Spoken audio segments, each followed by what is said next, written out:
39. Yeah. A couple of things we're going to be talking about today. Food prices jump will hit poor, the World Bank warns. Also, we're going to be talking about other financial news. Ben Bernanke today talking about QE3 and the future actions the Fed is going to be taking, and the economic stimulus that might, QE3, should they do it now? Some say they should save it for an emergency. It's not going to work. No. Either way, it's not going to work. European. And we're going to get into that. The Eurozone has unemployment at a new high rate of unemployment in the Eurozone as their crisis over there continues. That's right. In Greece, the police are protesting at new pay cuts done by the government. Yep. And soon to come to America. Yeah, and Spain is doing emergency bailouts, giving emergency money to I forget the country, but anyway. Yeah, there's a lot of those going on. And a couple of announcements, too, if I may, just very quickly, housekeeping things. Number one, we had a very busy week. You could find my appearances on Alex Jones on 2 different days, at Steve Quayle as well. Just Google on YouTube, Alex Jones, Steve Quayle, Alex Jones, Doug Hagmann, Steve Quayle, or any variation thereof.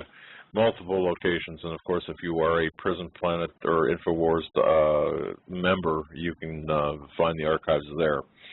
Yeah, and I got to say, he did a great job, by the way. So did Steve. Yes, Steve was fantastic. I'll tell you, I never want to follow him. Yeah. I just, holy cow. Yeah, and I got to say this. I don't know. I didn't get a chance. I don't think I did last night about Keith Hansen. Oh. He was wonderful on the show last night. Did a great job. And as you said, he is an up-and-coming voice, I believe, in radio, and he has a promising future ahead if he continues. Oh, he will. And folks, the reason I asked everyone to like his Facebook is because to me that we need to stick together. We need at this point. It's so important for us for like-minded people to group together and remember what he said last night. What do we do? I think that was the question. Well, what do we do? Well, to prepare for what's coming. Well, you start talking to your neighbors, your friends, and you basically organize a group of like-minded individuals. Well, we can do that virtually. And I'll tell you something. Although there are, there's obvious surveillance on the social networking sites. They're not going to catch everyone, or if they do, it's going to be a incremental time thing, but it still will serve a great purpose. So I would say, for example, go ahead and like Keith Hansen's Facebook, and then connect with those other like-minded individuals through that social networking platform, the same way we do here. Okay, yeah. That's about Keith Hansen, and the archive is up on our front page. After the show tonight, I'll put up the archives for the last couple of nights. But you've got to listen to Keith Hansen. I got to tell you, what a great program, and Marinka Peshman the night before, and Steve Quayle and Greg even the night before that. Oh, it was just an incredible week. And by the way, in our folks, let me just say this: in our closing month, our numbers for August, we've broken all records. Yeah, I did count those up today. Yeah, and last month, we didn't double, but we were close enough to where we might as well say we doubled. Improvement. Yeah, we might as well say. I mean, we're within. We weren't far off at all. We were within under 20%, and those are. Just say we had hundreds of thousands of listeners last month, and we almost doubled that again. Yeah. So we're looking at going into the 500,000 to 1 million mark of downloads on our regular shows. And I got to tell you, that's a lot of people.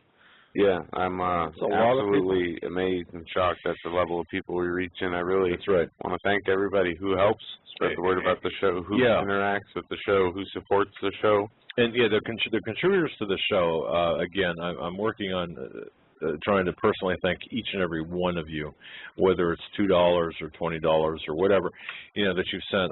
From the bottom of our hearts, what we're trying to do, and here's what we're doing here's what our plans are, of course, because of the time commitment we're putting into the show. We're going to be doing this on a full-time basis, perhaps expanding. We are upgrading certain things that we need to upgrade in order to bring a quality product to you every night.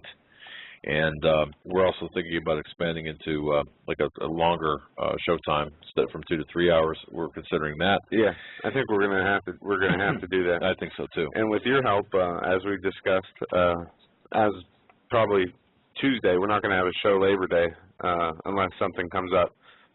That's how we have it planned now. That's how we have it planned now. We should be working out of with our new setup, thanks to the listeners, with the new operational computer just for the show, so my father doesn't have to, put his computer into overdrive every night. Yeah, we have to do things the way it is set up now. We've got to do things to kind of overclock.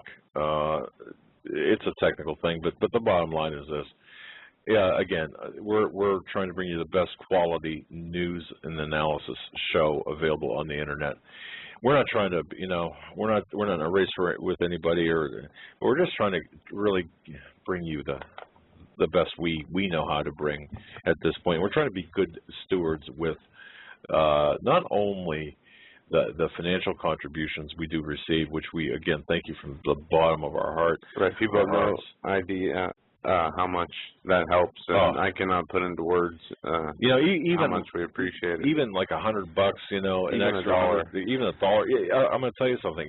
We set that aside, and we say, okay, well, we've got to get this, and this in order to really be to get things done properly.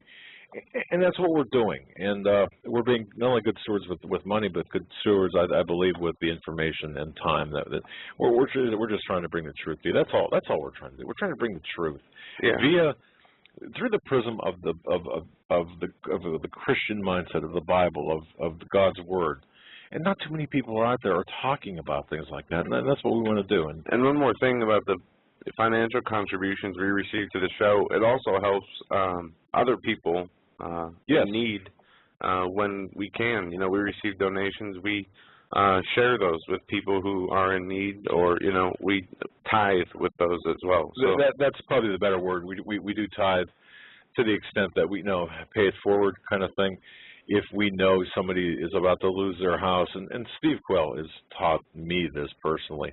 Hey, if a $50 or $100 contribution or something could help them, put a meal on their table, so we've been spending some time, and if we would call it a ministry, we've been spending time doing that as well. But anyway, look, I want to start the program off here, and then Joe's got some information on his periphery here. I don't know how many people have seen this, but we really want to talk about this. This appeared, I believe it did appear on Steve Quayle's site. It's entitled An Ominous Warning from V, which is his source, his financial source. And the reason I want to open with this is because we've got some independent verification of this outside of Steve's sources.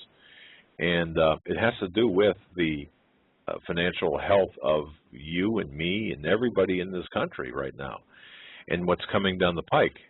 And here's what Steve's source writes. He said, as Western banking has fallen, and notice he's used the past tense.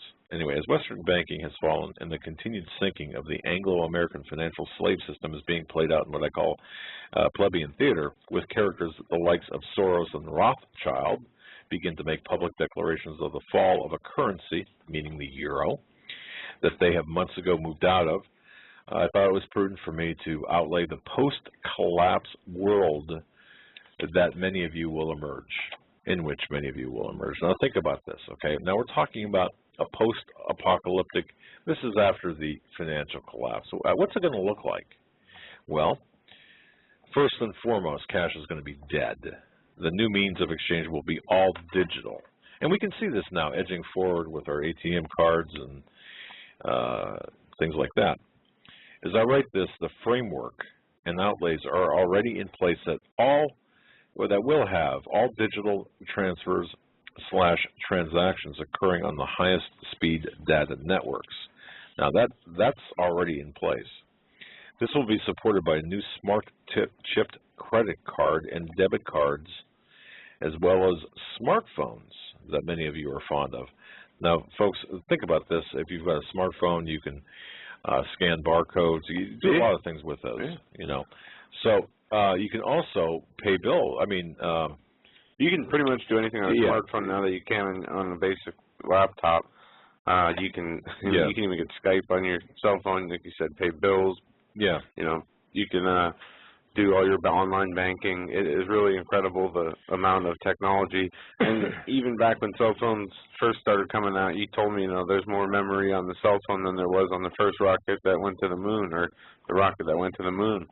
And that always was hard for me to comprehend in my mind. Well, look, the smartphone payment system will be called NFC, Near Field Communication. Folks, remember that, Near Field Communication. That's what it's going to be called. These systems will conjugate into a thorough, predictable digital database. We're working on reading afterwards. That, thank you. Yeah, numbers tomorrow, and I'm going to try to color in the lines. Okay. A digital database that will allow the banks, corporations, and governments to have a clear understanding of who you are. So in other words, there is technology within these chips that will identify you. In the monetary world, you are what you buy. Us bankers can tell the very person and character you are by the very things you purchase. And that's true. I mean, you know, if you're hung up on technology, if you're hung up on, well, how about this? You go to, for example, Sam's Club or Costco or one of these big box stores, and you know, you've got this customer loyalty card or this membership card, and you buy all of a sudden maybe $500, $600 worth of food. Well, you do that 2 or 3 times a week. That tells people, what are you running, a soup kitchen or, you know, a pantry for the homeless, or are you stocking, prepping foods? That's what they're looking for. In the monetary world, you are what you buy. Now, this means also, and think about this, it will not simply be your credit score that a bank will look at before giving you a loan.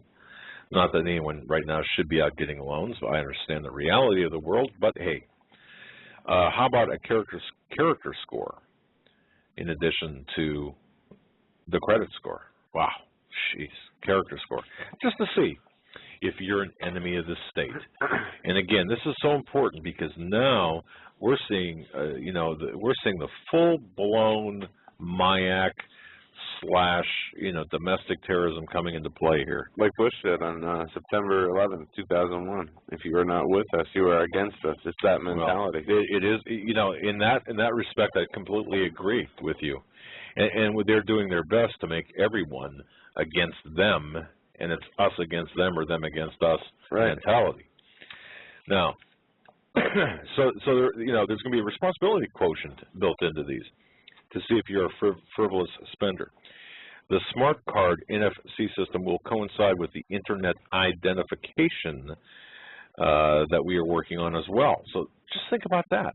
So in order to log on to the internet, you're not going to be able to get online without identifying yourself. Also, there's talks of attacks. Well, that's right. Your web logons will be tracked, and you will be looked at alongside your purchases, all digitally controlled and maintained. And I want to jump in here and say, you know, that is already under. That's what you said. This is already going on. Justice Department is being sued right now for hiding secret NSA surveillance programs, and it talks about that they have failed to adhere to the Freedom of Information Act, and that the people inside the NSA say that there is so much illegal spying going on through phones, texts, emails, computer monitoring illegally. That began on 9/12. They said that they think every American, you know, has been surveilled and has, you know, some form of information. There's everyone that has been has been under surveillance since 9/11. Look, the center in Utah that they're building or have built currently. Now, this is information that I received earlier today. It verified that the people that work at this NSA center are amassing this data on huge servers. Yeah, this individual said servers. I'm not sure that's a correct term, but humongous hard drives, if you will. And what happens is right now they don't have the ability to monitor in real time unless they've got someone active, like an active surveillant, or a person under surveillance, I should say. Otherwise, everything is being stored in these database systems, and using a certain set of criteria, they can call up your phone calls, your log of your phone calls, in fact, a recording of your phone calls, as well as a lot of other things. They can call that up. And so if they're interested in Doug Hagmann, we'll say all they have to do is say okay to the operator. Let's see what we have on Doug Hagmann, and bang. Not only your smart card purchase or your loyalty card purchases at the supermarket, your membership card like the Sam's, Costco, whatever those big box stores are. It's all together. Your medical records, all of this now is in one place. Now, he goes on to say that he fears that this system that is already birthing out there before us will eventually evolve into some sort of implantable chip. Oof. You see these are all the moves. You see these are all moves for the sake of ubiquitous computing and what transhumanists. Thank you very much. Wow. Sorry, I gotta laugh because the transhumanists. Well, I won't get it. That's not exactly transhumanists, right? They're missing a couple. They're missing a few things. But I understand. And futurists call it singularity. So remember that as well. This is what's called singularity. There, these two movements or fields of thought are funded and fueled by the elites of the banking system. Now, let me interject something here that V does not have in this. I was talking to a gentleman today, and thank you, Sarge, and he was involved with, or he has gotten information from people who run these elite tactical training schools, where you bring 400 rounds of ammunition and your gun, and they teach you how to shoot in tactical situations and urban situations. These are some pretty expensive schools. There's a whole new clientele now with these schools. Guess who they're catering to the most right now? Joe? Anybody? I'm sorry, I was not paying attention. Yeah, so, okay, you weren't paying attention. No, we're going to take points off for that. No, I was just getting an article from... folks in the chat room, I'll tell you what, who do you think in the chat room, and I'll just toss this out there. We've got a really special grand prize if you win. It's a Maserati. No, who do you think that these new tactical shooting ranges are? Who do you think they are? Now, this is not according to this source. Tactical shooting ranges. Yeah. Who do you think that the new clientele are? Not Al Qaeda. No. Not Muslims. Not Girl Scouts. Really? Not the Girl Scouts? You'd think by now they'd be buying ammo too. Not the National Weathermen. Well, okay. I'll tell you. No one gets the Maserati. Sorry. It's bankers, high-end financial people. So, my question is, why? Well, of course, there's something coming. There's something coming, and they want to protect themselves. Now, I've got to tell you, out of disclosure, and I'm very proud, and everyone should be, I'm very proud of this, to know, again, Mr. Keith Hansen, who we had on last night. Mr. Keith Hansen is a business, and he owns one of those tactical training schools, and he teaches. So that last night's guest has a lot of talent, and he teaches these people. Now I don't know if of course he teaches in a specific niche market, but he knows all about this. But in this one area in particular.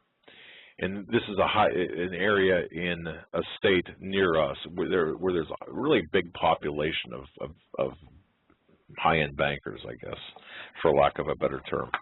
He said that the last couple of classes there have been just an enormous number of bankers that have been taking these tactical shooting classes. Now, okay, so anyway, I'm going to go on with this V's warning here. And again, he fears that this system that is already birthing out before us will eventually evolve into some sort of implantable chip. Well, wow, obviously the healthcare bill that talked about the implantable chip on medical class 2 and 3 medical devices. Yeah, you can see that things are being set up for this. Now, the bottom line here is your freedoms will be conditional and your privacy non-existent. And they already really are that way, except for the small illusion of freedom we still have. Yes. But our privacy is completely gone. Yes, yes. Long ago, he says, you Americans and much of the Western populations have become the human collateral, and as your economies are being killed off by design, you will emerge as the new serfs on the new plantation we call Earth. It's kind of a broad wow. There are no further warnings that I can give any of you that I have not already said already. Not said already. If you still have money on paper,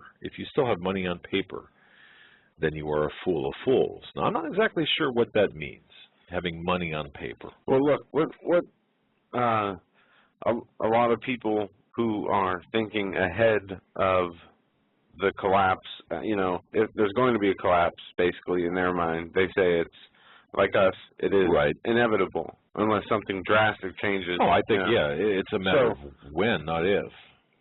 What people are advocating doing is already in their communities, setting up communities where trade, bartering, getting local community farmers and businesses to start bartering with silver and gold instead of the cash, getting away, us moving, like China's doing, getting out of the dollar system. Right. We need to find a way to do that.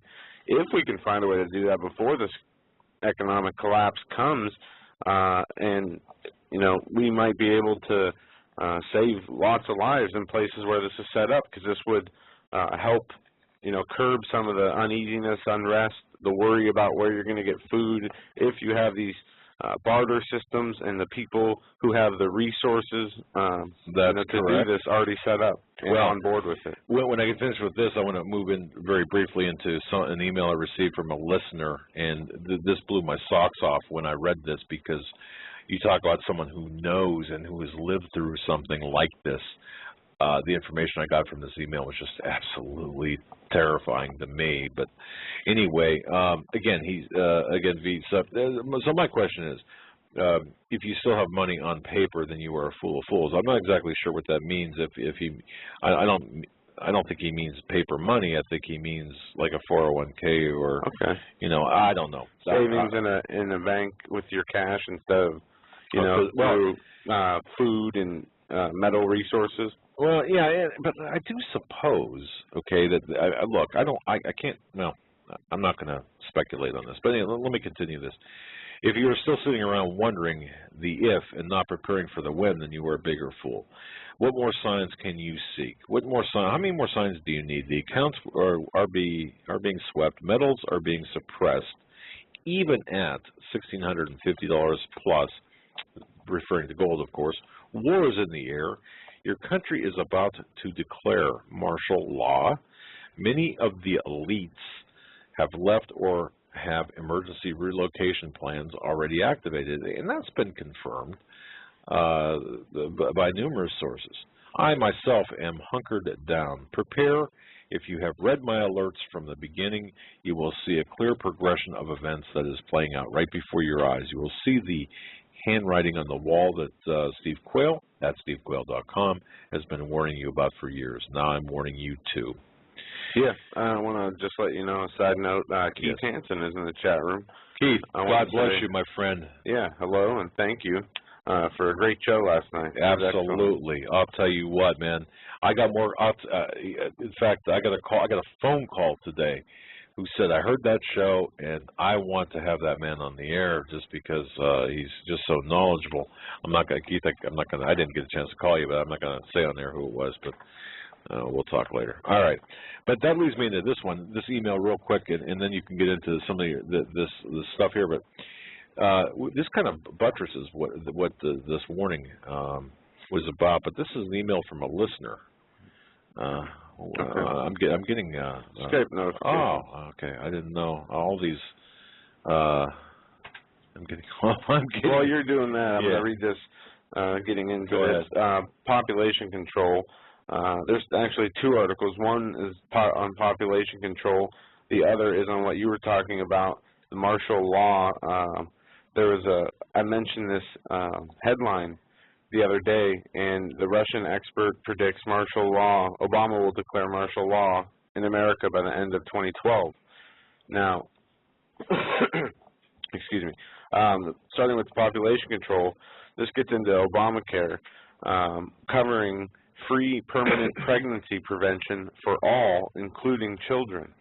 And there's been a lot about Obamacare. There's a clip going around. I'll post a link in the chat room, and it's from the Mark Levin show.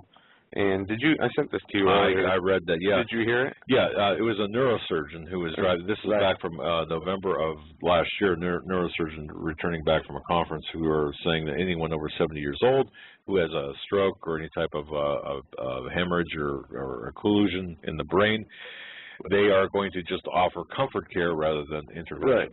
There will be a team of ethics committee that will decide whether you will get, the treatment you need, instead of the doctor deciding, saying, hey, this person needs, this brain treatment X, Y, or Z.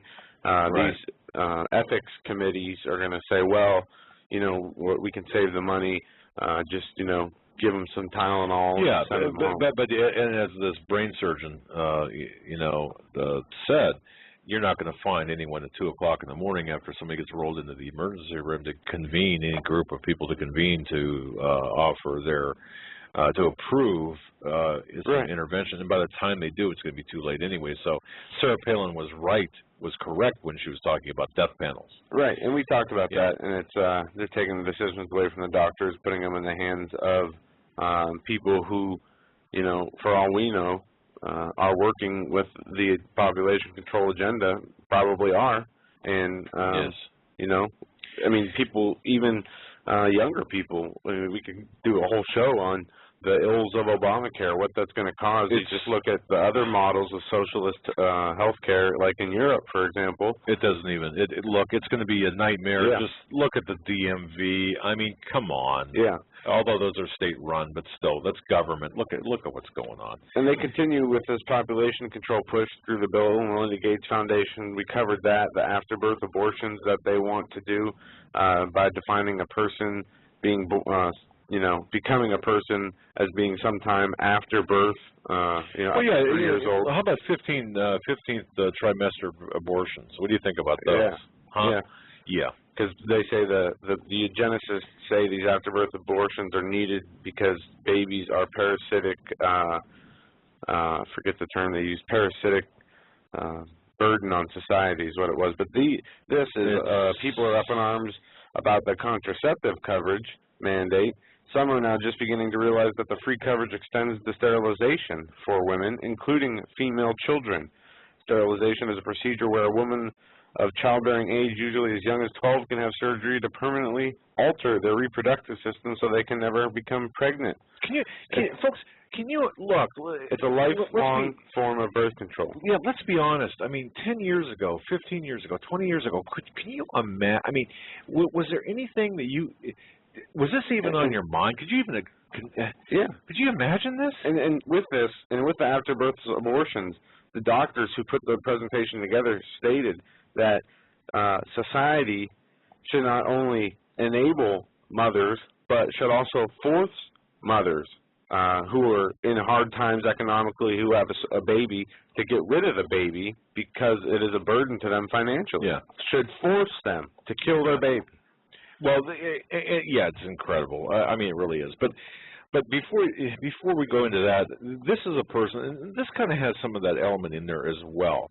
This person said, "Look, I read your article. I saw your article about Obama holding up the elections. Horrible, but a refreshing viewpoint since I have been practically screaming it for a long time. I hope you will take the time to read this."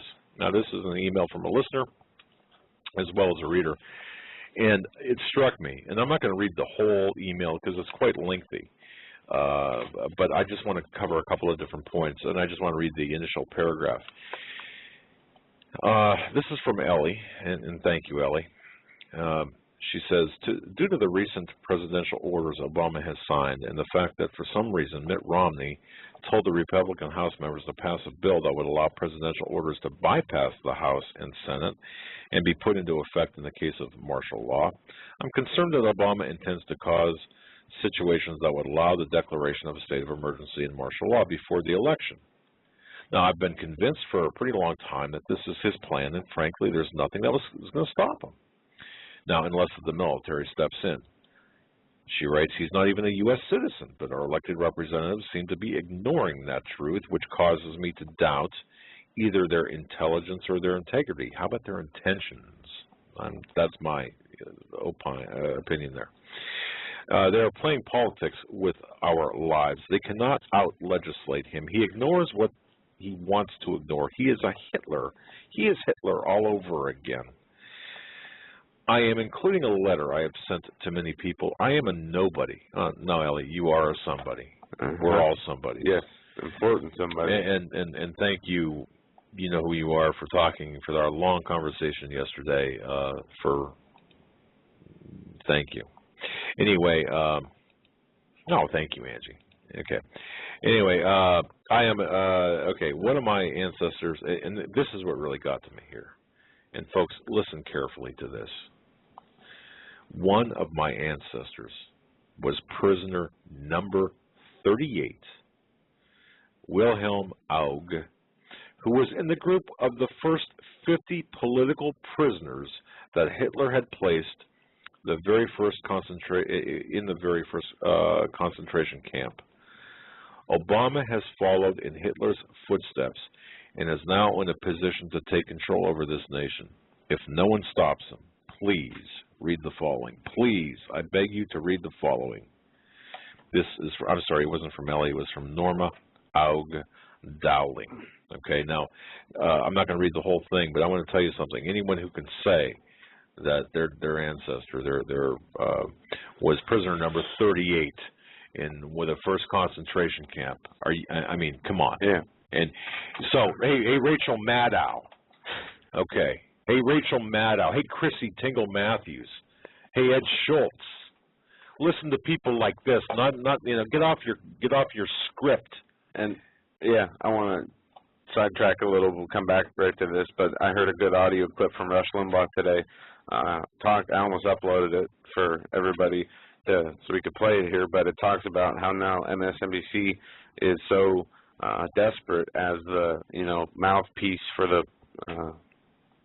Obama administration, that everything that you say against Obama, whether it's on his policies economically or foreign policy or domestic policy, it's the Ministry of Information for the Obama administration. Everything is racist. Hey, you say Chicago. Yeah, let's do that again. Stereo. Chicago. That was pretty good.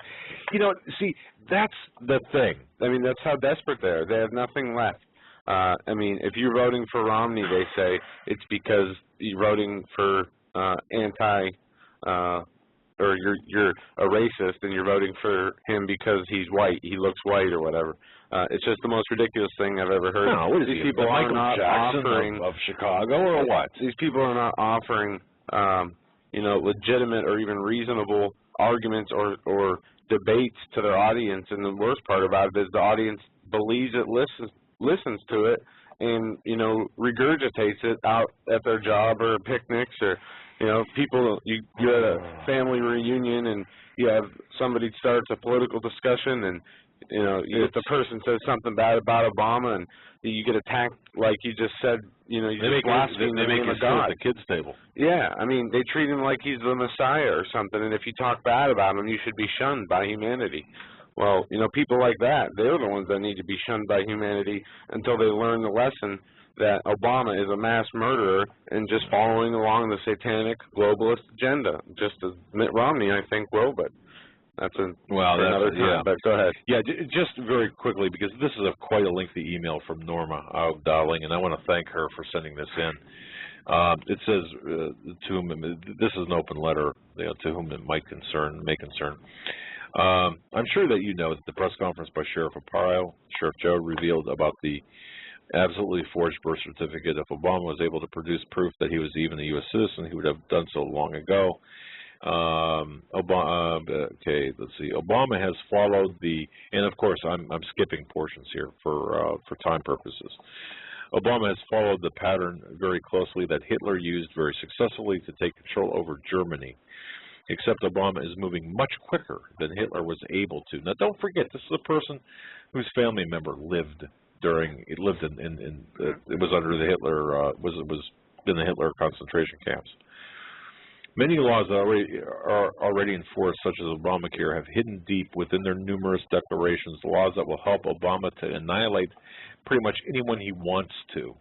As you mentioned, okay, about over 70, you're called a unit bang. You don't get you don't get intervention. You get unit. care. That was one of the things a caller right. from the Levin show stated, is that patients are not referred to as patients nor people, but as units. That's right. So, Hitler began very quickly removing inferior citizens to euthanasia centers he created all over Germany. Again, reference the November 2011 caller to Mark Levin. Would you like to see a picture of the last baby killed in one of them right before the liberating armies took that area? I'm sure she's got one. The appointed panels of non-medical personnel under Obamacare will decide the fate of millions based on their usefulness to the state. Who's valuable enough to deserve medical care? Are you? Maybe not. Do you honestly believe that just because legislation removed the sections that literally ordered counseling for assisted suicide, that it will not be implemented by the panel? Obama has shown just how much he thinks of the House and Senate and the Constitution. When they disagree with him, when he wants to do what he wants to do, he simply ignores them. They have become obsolete in his regime. What began for me as a genealogy search has become my worst nightmare. Again, I am a relative of prisoner number 38, William Aug, born July 27, 1910, who was one of the first 50 people arrested by Hitler and detained without due process of law simply for being in an opposing political party and being vocal about Hitler's agendas. Mm-hmm. In 1933, Hitler arrested 100,000 people from the political parties in Germany who objected to the Hitler regime. Yeah. And this is after, of course, they labeled them political dissidents and threats to the nation. What are we seeing here? Sounds very familiar. It's right. The political leaders of that day thought that through legislation they could control Hitler. Think about that statement now. They were wrong. Hitler was a lawless man who moved outside the box they trusted. Hitler fought dirty, and so does Obama. Before the legislators in Germany grasped that fact, they had already been rounded up and placed in the very first concentration camp created in an old abandoned warehouse in the middle of a town named whatever this town name is. I'm not going to try to pronounce it. I wonder how many FEMA warehouses there are in each state at this time. I wonder just what improvements have been made to them. Improvements in quotes. The legislators said no and actually stopped him, sort of. Obama has the United Nations forces, which he is allowed to train in our cities to back whatever moves he makes. He has the new Black Panthers who are growing in numbers, and who are stirring up race riots as part of the plan to declare a state of emergency. Obama has so many directions he's created to pave the way to easily cause the situations necessary to declare a state of emergency and ultimately martial law. Some, but not all of those easily manufactured reasons are, and I'm going to go very quickly here. If 10% of the population appears to have a pandemic type of illness, a quarantine can be instated for the safety of those not infected. Martial law can then be declared.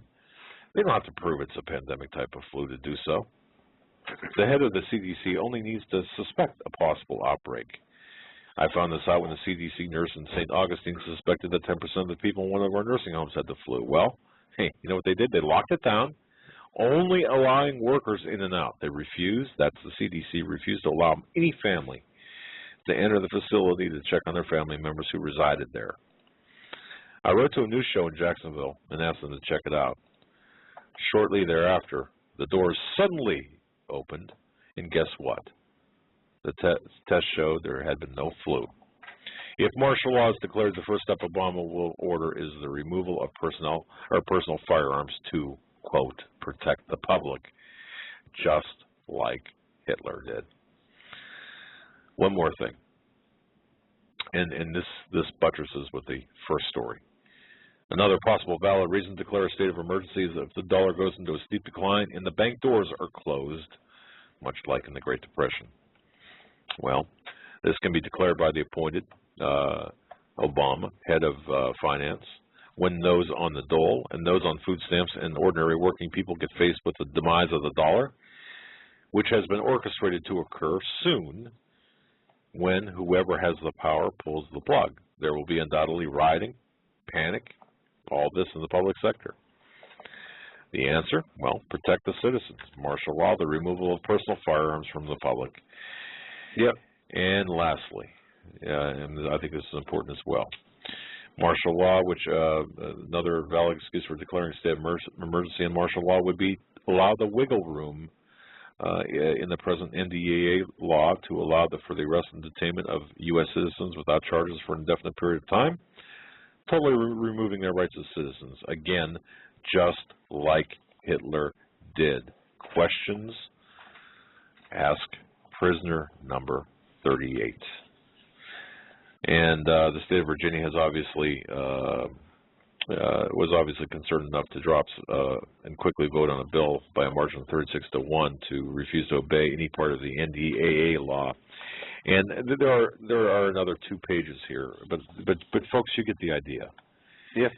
Now this she says, I'm a housewife. I'm not a stupid one, but nonetheless, I've got no connections. She writes anywhere. If you are unsure of my premise, please investigate. I'm not a lawyer. I'm not a politician. I'm just a normal person. But I believe there are ways, always a way, to do something, no matter what the naysayers proclaim. So let's do it. Spread the word. Keep spreading the word. You've got to educate the people. The will not to protect we the people. They will assist in our incarceration for simply speaking out against the Obama administration. Folks, let's prevent that from happening. And I want to thank the writer of that very lengthy, very well thought out, very articulate email. And we should keep that in mind. Yeah. Moving on here, this kind of controversial issue, praying for Obama. This is a billboard that has stirred controversy over a Bible verse.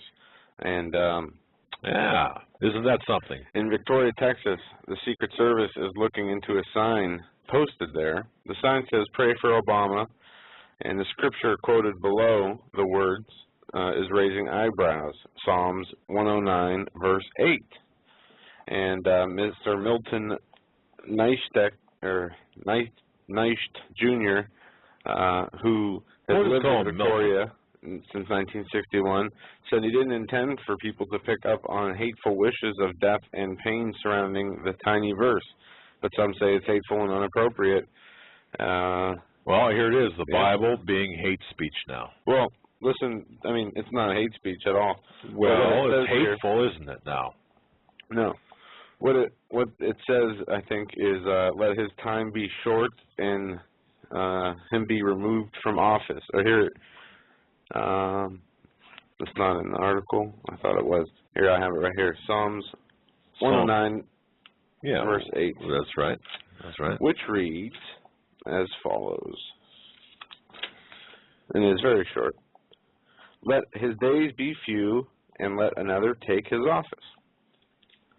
So now, this man... So how can that be? How can the police be investigating that? Well, some people say it's hateful and inappropriate. They say it misuses the Holy Scripture, and it must come down. Milton recently received an email from a friend and decided to post it on his advertising billboard along North Navarro Street. He had no idea of the firestorm or the controversy that this would create. The person who interviewed him, who wrote this article, speaks to his character, this James Munoz. It says, pray for, the sign says, pray for Obama, Psalms 109, verse 8. Right.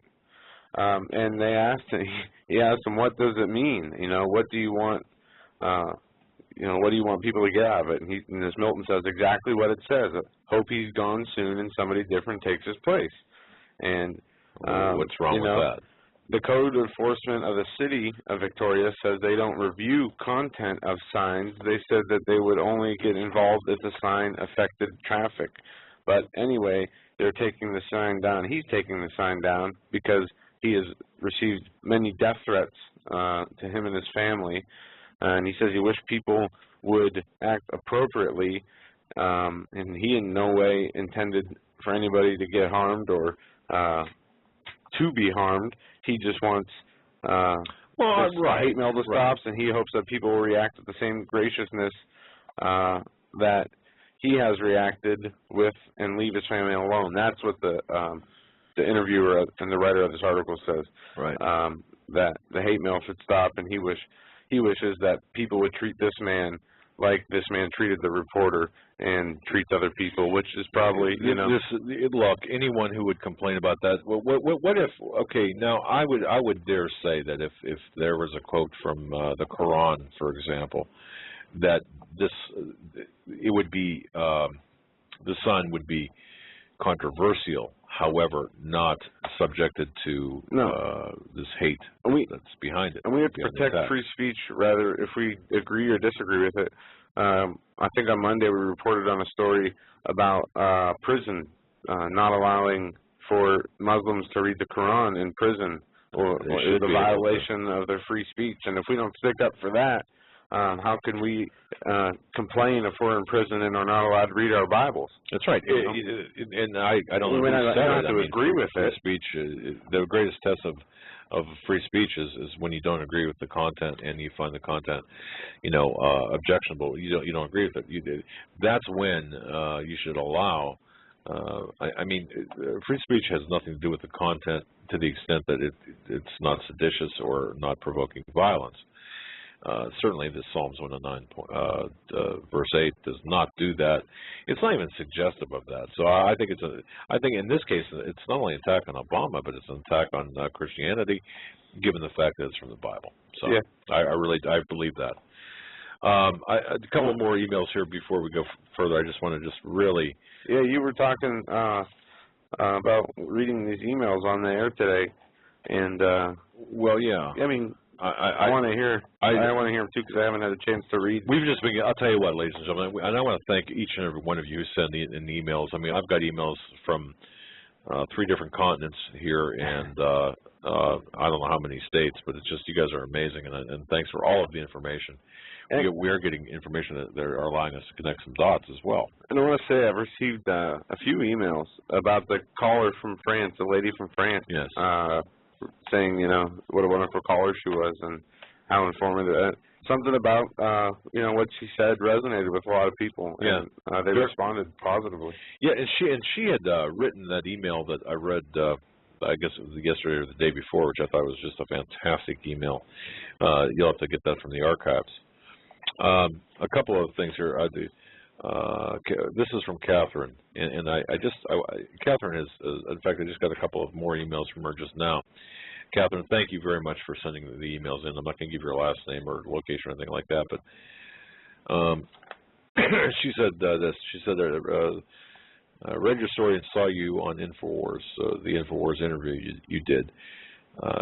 Keep Birmingham on your radar regarding event, race, class, economy. Birmingham, Alabama. Okay, Birmingham is bankrupt and has all the usual problems of a large city USA. Alabama banned Agenda 21 and passed immigration reform. Federal attorneys entered to enforce civil rights and environmental justice. Well, that's a bad sign. And prior reports suspected that Obama could be a victim of white hate crime. If you in InfoWars can validate and report, it may avert. So what she's saying is, look, watch Birmingham for perhaps ground zero in some type of an attack. I just wanted to bring this to your attention because I know we had the guest on this week and we didn't have a lot of time to cover a lot of the news that was going on, but there was an article in here that somebody was, here it is, soldier suspected in double homicide plotted to kill the president.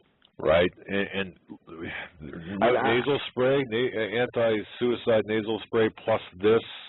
This is out of southeast Georgia, okay?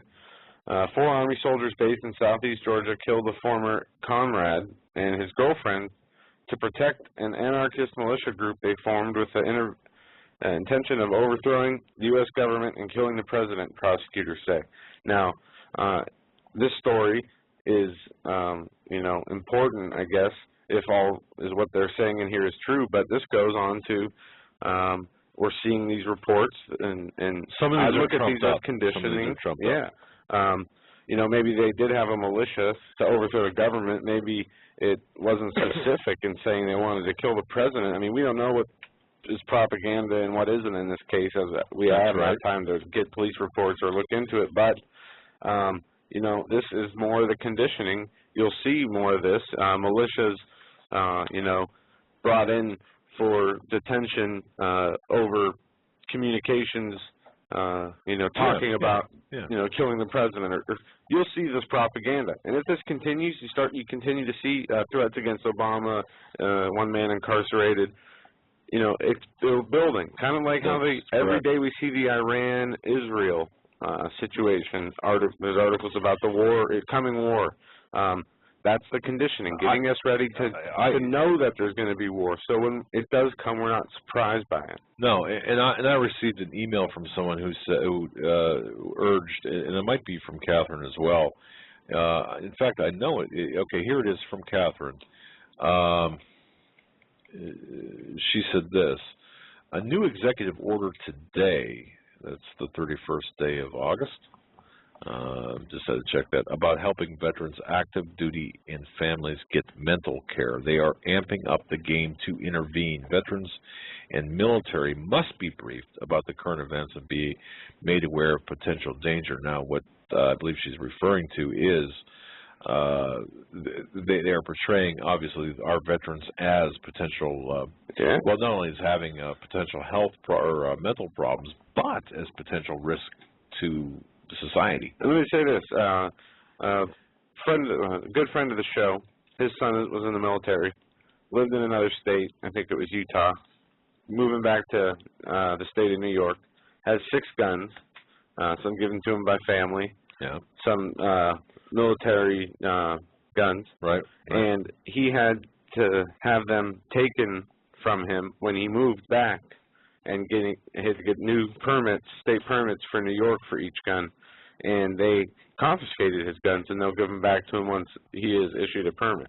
Okay, well, I mean, this is, in my opinion, this intervention between people and their guns when moving from state to state is completely unconstitutional. It's a whole other issue I have to look into to see how much actually long guns, not handguns either. I mean, there's long guns that... I'm talking about rifles, shotguns, handguns, all the guns, okay? And, in my mind, that's just, if you're the veteran who just put his life on the line in battle for this country to protect the people and the freedoms and liberties in the Constitution of this nation, that he comes home, wants to move to a different state. He has to hand in his weapons because they don't trust him enough. They have to issue him I mean, that is complete craziness in my mind. I agree, and thank you, Judy McLeod, founding editor of Canada Free Press, CanadaFreePress.com. Folks, everyone go to that site, bookmark that site, CanadaFreePress.com. Judy just sent this in. Obama signs executive order to improve, notice that word, to improve veterans' mental health care. It goes along with what you were saying. He signed today, Obama signed, or will sign this executive order to make improvements to mental health care and suicide prevention services for veterans, which we'll announce at a speech in Texas. Basically, the order instructs the Department of Veterans Affairs to hire 800 peer-to-peer support counselors for mental health care and increase the VA Veterans Crisis Line's capacity by 50% before the end of the year, and order the VA to work with the Department of Defense to develop a national suicide prevention campaign, and for the VA, DoD, and Health and Human Services to conduct a study about the causes and treatments of post-traumatic stress disorder and traumatic brain injury. But then Catherine, see, and this is where it fits together. Now, Catherine writes, and I've got to, let me just put this together here because she makes a good case. what they're doing is they're saying, okay, look, we want to help you. Yeah, I'm going to just kind of paraphrase what she's saying. She's saying that the Veterans Affairs and Department of Defense to the veterans.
Survival pack or bug out bag. You can go farther, faster, and carry more food with the LRP cold weather ration entrees. Not only do these long-lasting, durable entrees help sustain you or your family through the harshest environment or situation, they are by far the most delicious of their kind. No contest. With a variety of tasty entrees, you can't beat the LRP brick packs. Let Freeze Dry Guy help you in your survival situations. Go to freezedryguy.com. That's freezedryguy.com or call 866-404-3663. That's 866-404-FOOD. And folks, I got to pop in here. Go to HomelandSecurityUS.com. That's HomelandSecurityUS.com. Click on the right banner, Freeze Dry Guy. Give them a call. Tell them Doug and Joe sent you from the Hagmann Report. Tell them what you need. Tell them your family size. Tell them your level of preparedness, and just say, hey, help me out. Give me some recommendations, because, folks, freeze-dried food is becoming a little bit hard to get, and I would suggest doing it sooner rather than later. And again, HomelandSecurityUS.com, right-hand side, click on the ad. Just take a look. Browse browse what he's got, and give him a call, and he'll work with you. It's really a painless and a very informative experience.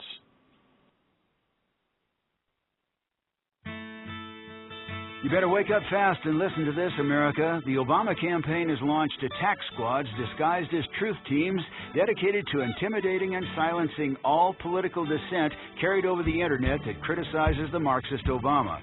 Truth squads specifically focused on covering up Obama's endless trail of lies, corruption, and subversion, and using the Gestapo power of our own government to police and censor the internet and shut down websites that dare to carry the real truth about Obama's Marxist coup. Remember the names of these Gestapo-style agencies that work right there in your neighborhood: KeepingHisWord.com, KeepingGOPHonest.com, and AttackWatch.com. KGB, SS, and Gestapo-style police-state gangster organizations at work to silence the important voices of patriot dissent, some of which have already been shut down by Obama's orders. Adolf Hitler would have been proud. We're the 21st century Tea Party patriots.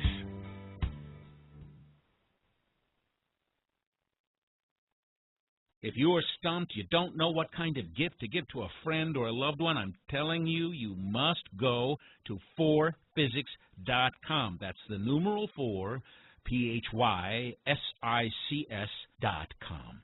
This is your one-stop shopping palace. That's the only way I can put it. I could spend easily an hour on this website. Innovative, fun, educational. There are games, books, weather instruments, unique time-telling devices, jewelry, optical devices, laboratory equipment. Let me give you an example. We all know we can tell time with a sundial. You've seen those advertised. Did you know that you could tell time by the stars? At 4physics.com, you can buy a horologium nocturnum. This was a navigational device used in the 15th century by navigators at night to tell time by the stars. It's beautifully crafted in the shape of a pendant made of bronze and pewter or gold and silver. Absolutely a stunning gift. I would be proud to give it to anyone. You must go to 4physics.com. Even if you're not stumped, that's 4physics. That's the numeral 4, PHYSICS.com. It's your...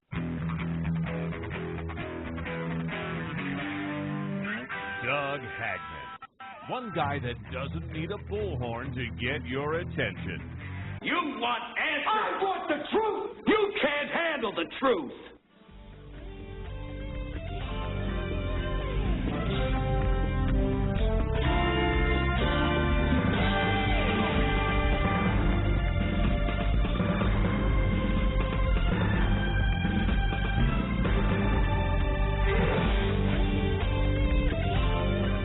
And welcome back, ladies and gentlemen, to hour number 2 of this last day of August 31st, 2012. You're listening to the Hagmann and Hagmann Report. My name is Joe Hagmann, my co-host Doug Hagmann.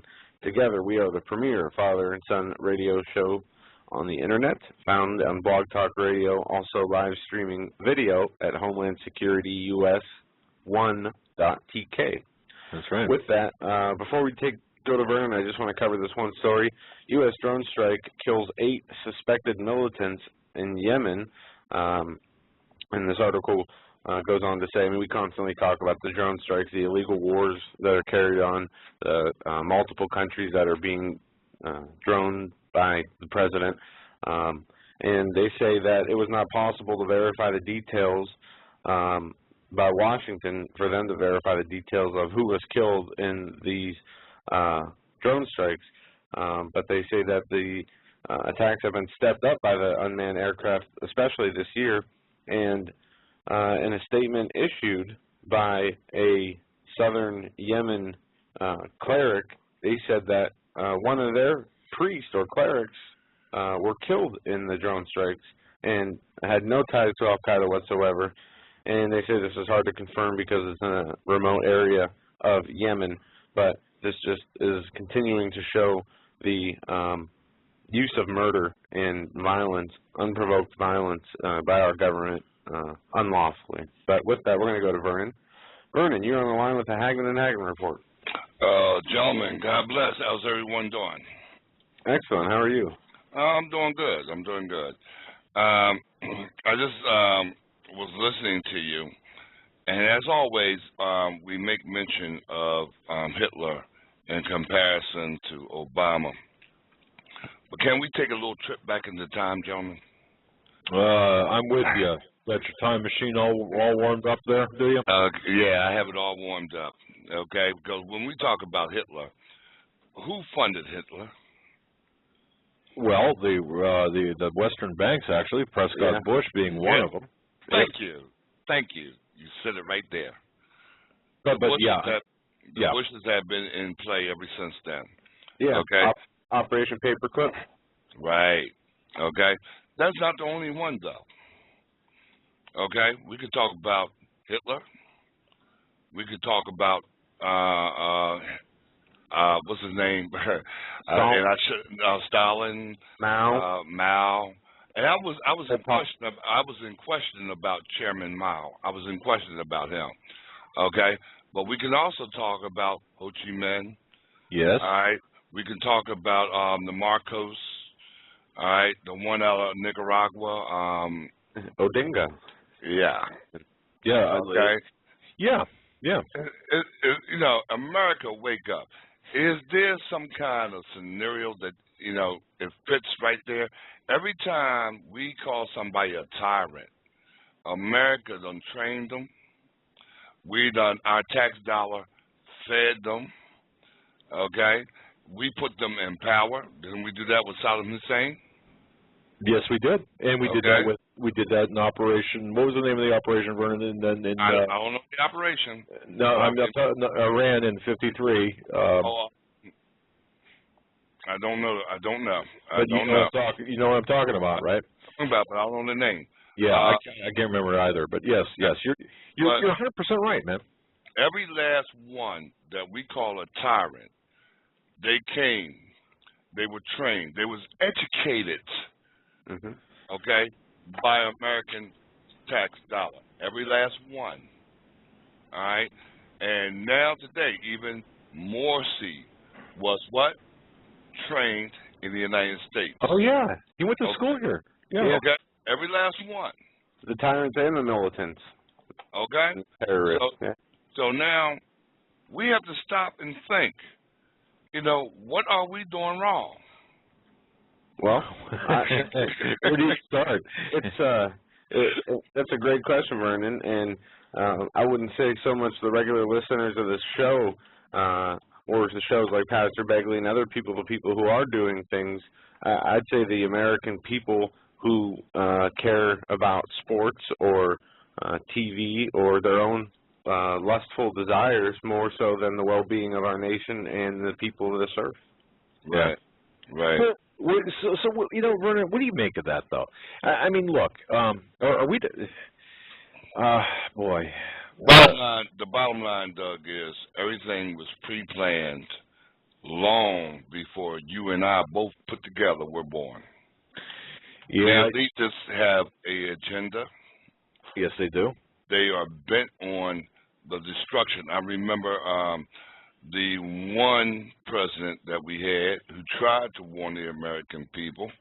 It is redundant for a free society to entertain secret orders and secret societies bent on the destruction of an entire nation. Okay? Right. Now, which president was that who tried to warn us? JFK. That's right. And you know, now, Vernon, let me ask you a question. I'm not sure how old you are. I'll tell you. I'm not ashamed to tell my age. Come next month. No, next month. Well, next month, October the 15th, I'll be 60. Okay. All right. So I'm in shooting distance or stone. Well, I'm not 69. I'm like 39. But okay. Yeah. The reason I asked that question was Eisenhower. If you recall, Eisenhower warning about the military-industrial complex. I was a baby. Yeah. Well, go ahead. But was he a good guy or a bad guy? I mean, I'm trying to put this in perspective. I'm trying to learn here. Truthfully speaking, Doug, I don't know. Okay. That's before I even took interest in the politics of it. It's before I even took interest in the theology of it. Okay. So I really can't answer that question. It has to be somebody a little bit older than me that can really relate to that. I'm not a historian. Okay. I'm reflecting back right now because of I'm looking at for Jesus Christ to say come up hither at any moment, and I'm looking at why is at what point are we at right now, and why? Okay, and so I'm starting to look back as to I can relate to Vietnam and that point on. Right. I can relate to that. Okay, and I can correlate that. But beyond that point, I can't say.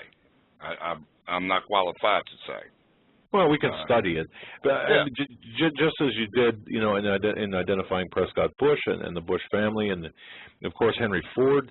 You know, there were people betting on both, Americans betting on both sides. Well, I shouldn't say Americans only, Americans and British betting on both sides of the war. World War II, and Prescott Bush was one, and of course you've got sundry names, you know, big banker names. And that's who it's all about, the bankers. Exactly. Because if you look at history, from what I understand and from what I do see of it, World War I, what happened? The markets crashed. World War II, the markets crashed. Right now, I was listening to you and Steve Quayle on Alex Jones and the other gentleman. The market is about to crash. It is. At the very time that all the big guns are sitting up in the Middle East and they're locked and loaded. At the very same time, our troops are. This is about 10 years ago, Doug. I was listening to a preacher, and it was confirmed, so to speak, by a state senator. I forget his name. Okay, they were telling us that, and this is about 10 years ago. They were telling us out of worldwide, there's about 130 wars worldwide taking place right now. Right. Of which the United States are engaged with troops on the ground in 100 of those countries. Yeah, it's amazing. If people knew that the countries we're in right now, it would just blow people's minds. I mean, what are there? I think there are 167 different countries in the world, and I think we're in 100 and. Well, that's 30 more than I heard 10 years ago. Okay. Well, yeah. I mean, look, I'm not sure of the number, but yeah, you're right. But you got the drift. In other words, our regular troops. That's why we called out the reserve. Yeah. Because when I was in the military, the reserve was called the weekend warrior. Okay. I remember. I'm ashamed. Well, I remember that. Yeah. Then you do a summer's training, and that was it. Oh. But now the reserve troops are just as equipped, just as well as trained as the regular troop. Okay. So now all are abroad. They're gone. They're not here. What do we have here? Oh, let's see. We got Russia. We got France. We got Italy. We have. Okay. That's right. No, you're right. Everybody but American troops is on our soil. But see, you know, let me ask you, Vernon. Okay, now, let me ask you a question here. All right. I believe, and boy, I got a lot of, for whatever reason, I got a lot of emails really taking me to task on this one this week. But I believe. Well, no, about supporting Israel. I believe that we need to support Israel. Okay? We have to. We have to. But there are so many people who say, hey, you know, basically, Doug, you're a real idiot because you're being played. You're being played by the globalists if you support Israel. Israel as a people and as a nation, God's nation. We don't have to support the government if they're carrying out criminal activities. I understand that, but how do you separate that? But Vernon, okay, so you're right. We have to support Israel. But how do I answer that? Yeah, well, I was going somewhere else with that, but go ahead. Okay, go ahead. No, go where you're going with it. Well, okay. Actually, Vernon, I lost my train of thought. I guess. Well, no. Here's the situation. We're in Afghanistan. We're in Iraq. We're over in the Middle East. We're bogged down. We don't have the troops, and we're engaged in wars. You know, you talk to Marinka Peshman. She could tell you horror stories about what we're doing to the troops, the rules of engagement, the hamstrung. You know, sending out the troops with 200 rounds of ammunition when they should have triple that on their patrols. Anyway. The script for us, I mean, you know, the big joke is, how do you say Vietnam in Russian? And the answer is, of course, Afghanistan. You know, but here's the thing. I guess we're going to enter into, or do you believe we're going to enter into yet another war, that being assisting Israel, or do you think we're going to throw Israel to the wolves and back out of this? What's your thought process on this? That's a good question, because given our administration right now, all right, and Pastor Paul will tell you, when it comes to Barack Obama, right? When it comes to Benjamin Netanyahu, when it comes to Assad, when it comes to Ahmadinejad, and all these possible, and what's his name from Russia, when it comes to all of them, okay. Here recently, I have been calling them, men who speak with forked tongue.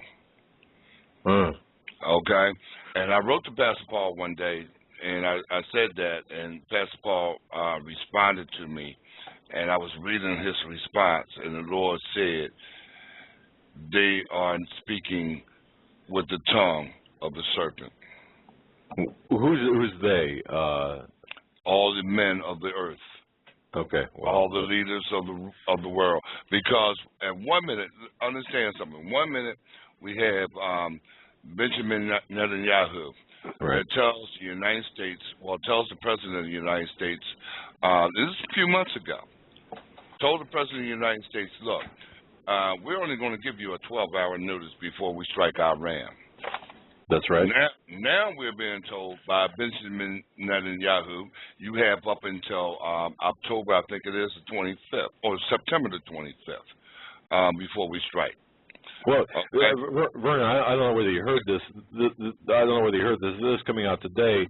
Netanyahu got into a diplomatic shouting match with U.S. Ambassador Dan Shapiro over U.S. Obama's handling of Iran's nuclear program, saying time has run out for diplomacy. Right. See, I missed that. I did miss that. Yeah, and I'm telling you, this is incredible. A source that participated in the meeting said that a particularly angry and stressed Netanyahu began a tirade against the U.S. president, attacking him for not doing enough on Iran.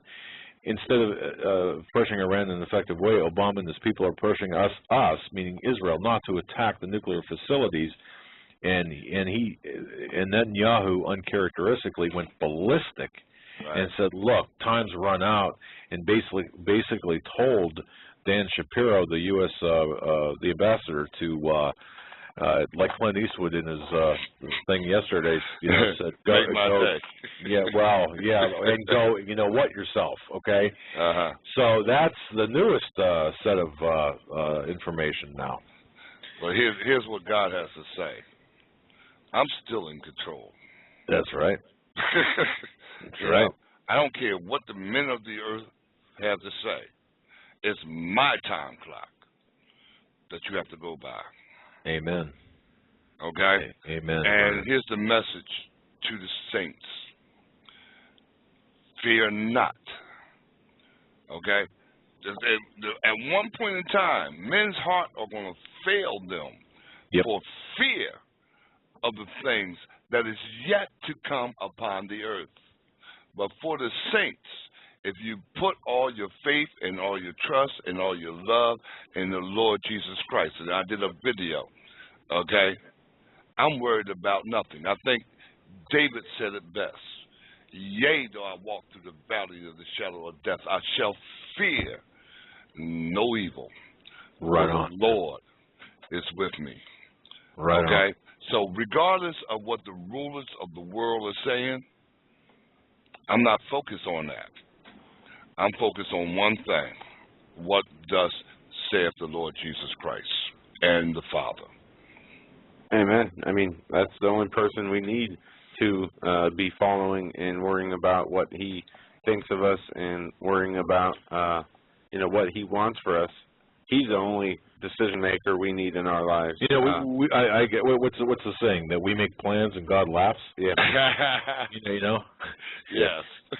So I mean, think about that. I mean, it's serious. But look, the book's been written. We already know what's going to happen. We know the ending of the book, and we got a lot of real estate between the end of the book and now. But But that's the answer, Vernon. But Doug and Joe, you do a phenomenal job, because I was listening to, like I said, your show, especially when you did you and Steve Quayle was interviewed by Alex Jones. That was listening to you, by the way. Oh, that was powerful. Well, you know, it's number 2 on or number InfoWars top 5 on the second most popular article on his InfoWars site, and also if you just hit the browse category on YouTube, it's like the top 5. Yeah. But speaking of that, and Vernon, while you're on the phone, ladies and gentlemen, we do have an announcement that we are going to make at 1:45 the hour. Yeah. Okay. Some good news for next week. Yes. And you're gonna have to wait until 1:45 the hour. We're gonna have a very special and a very unbelievable announcement. So it's kind of related to a little bit about what you said, but anyway. Okay. I'm gonna have to get you and Joe on the show. I'm getting ready to put together. I have a gentleman who is a bishop, and his specialty, he gives lectures in secret orders and secret societies. All right, because when I was in the military, I learned one thing: know your enemy and know what they're capable of. And we have to know our enemy. We have to know where they're coming from and what weapons they have in their arsenal. And as believers in the Lord Jesus Christ, what weapons we have in our arsenal. And Doug and Joe, and I'm going to invite you, and I'm going to invite Pastor Paul, because I want everyone to come together. Okay. All right. Look, I think that's a great idea. You know, Vernon and folks and ladies and gentlemen, look, from the bottom of my heart and with every fiber, really, you know what we need to do right now? We need to get together, all of us together. I mean, virtually speaking, put our egos at the door, put our differences, any petty differences that anyone's got, put them at the door. Let's get together and form a formidable opposing force to the satanic, demonic, But Doug, I hear you, and I understand what you're saying. But when you're in the body of Christ, when you're one in union with the Holy Spirit, there are no differences. Oh no, you're right. Because you are one in the same family. You have the Father, you have the Son, and you have the Holy Spirit. 3 separate entities. Yes. But union, they are one. And when we become part of that body, we become part of the one. Oh, well, you know, and at the risk of sounding whatever, you know, resistance is futile. I hear you, Vernon. Hey, we got a lot of other callers on the line. God bless you, get to. So, thank you so much for calling in. And everyone keep looking up for the King of Kings. Right on, man. Amen. Thank you, Vernon. Thanks, buddy. That's our good friend, Vernon. I'll tell you, who's going to celebrate a birthday next month? We've got to make sure we send him a cake. Yes, we do. Yeah. Let's go to the phones. Back to the phones. Area code 631. You are on the air with the Hagmann and Hagmann report. Hello. I don't believe it. Hiya, Joe and Doug. Hi. Hey. It's Dave the Garbage Man from Long Island. Dave the Garbage Man. Dave from Long Island. Recognize that accent? Yeah. Great to hear from you. What's on your mind? Just want to say, Vernon, you got it, and I hope that, you're my brother, and if I ever, I probably bash Obama, and it has nothing to do with racism. I just wanted to say Ray Charles sings America the best of all. I love his song. I think he does it the best. I think Stevie Wonder, where he sang, Isn't She Lovely? I think that's a great pro-life song. And so those are my 2 things that I'd like to say about that. Cool. I'd like to say a quick hello to Sheriff Joe Ipolo. If I was younger, I'd like to be a deputy under you, Sheriff. I'd take a bullet for you.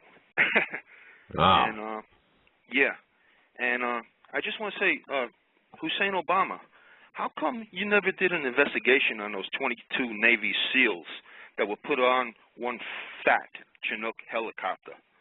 Or was that like, were you involved in that kind of a setup, just like Fast and Furious? I'd like to know that one. I mean, we didn't even see their bodies coming off the jet with a casket over there. You know, that really PO'd me.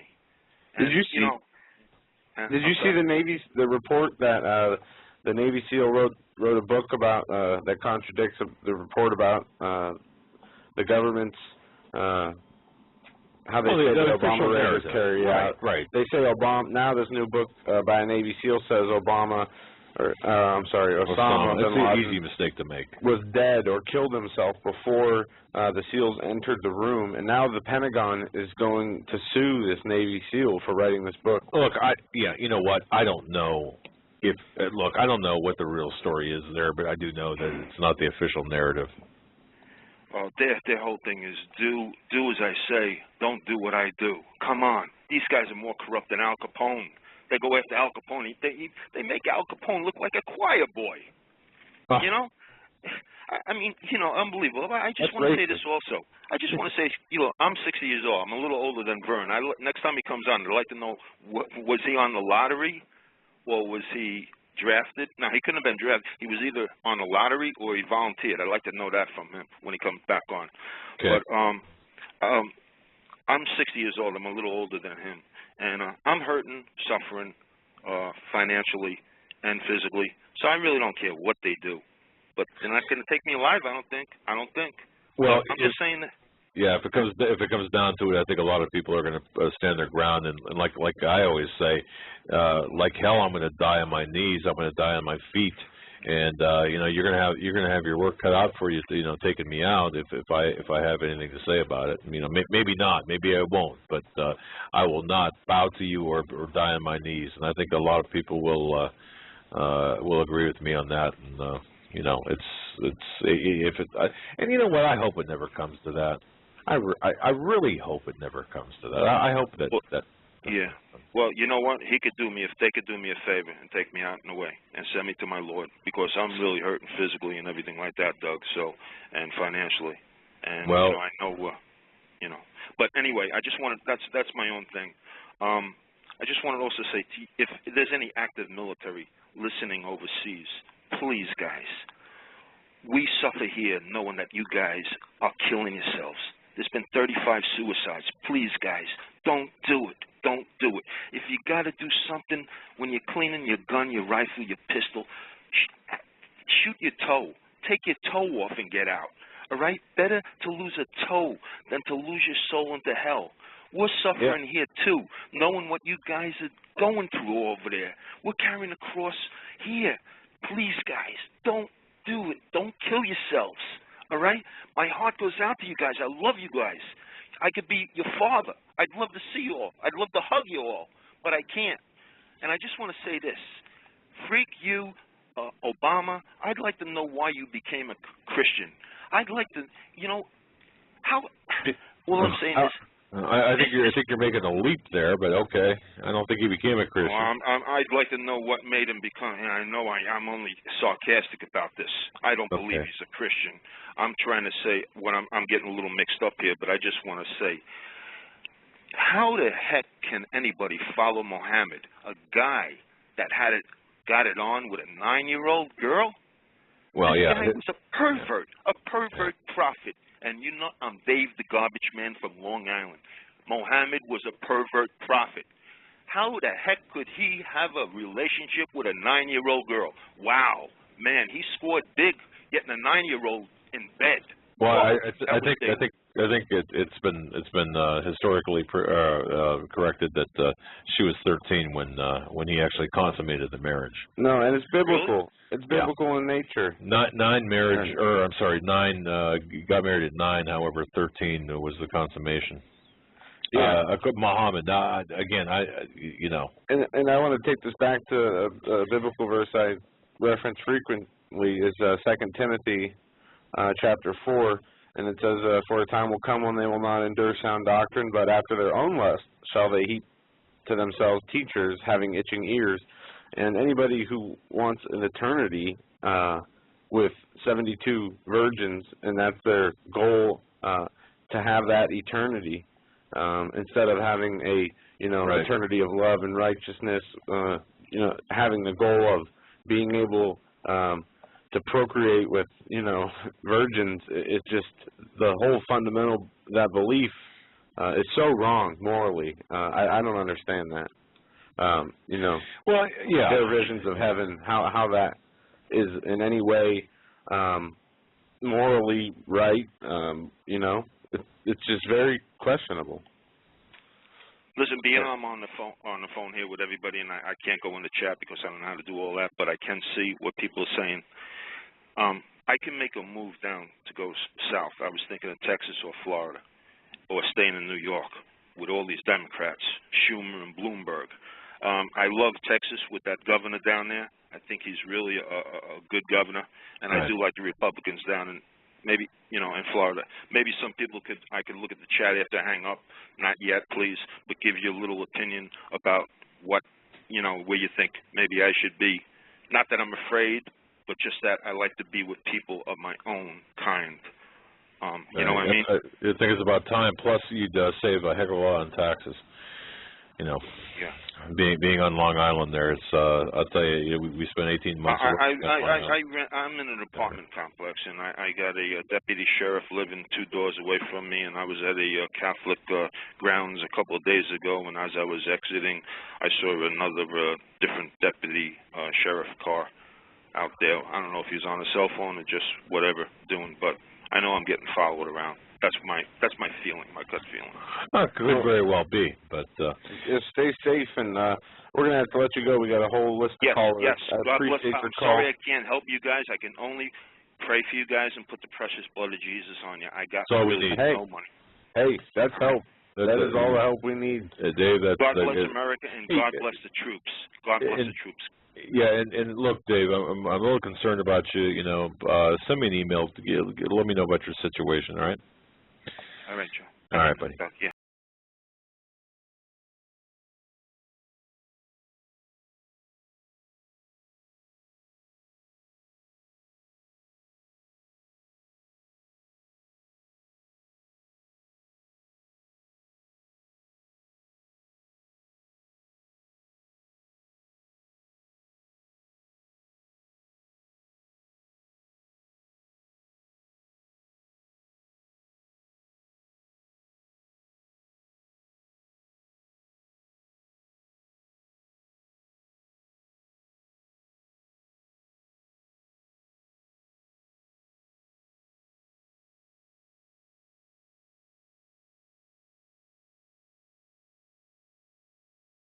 Of us, and that's fine. So let's rock and roll with that. Dr. Chapper, are you on with us?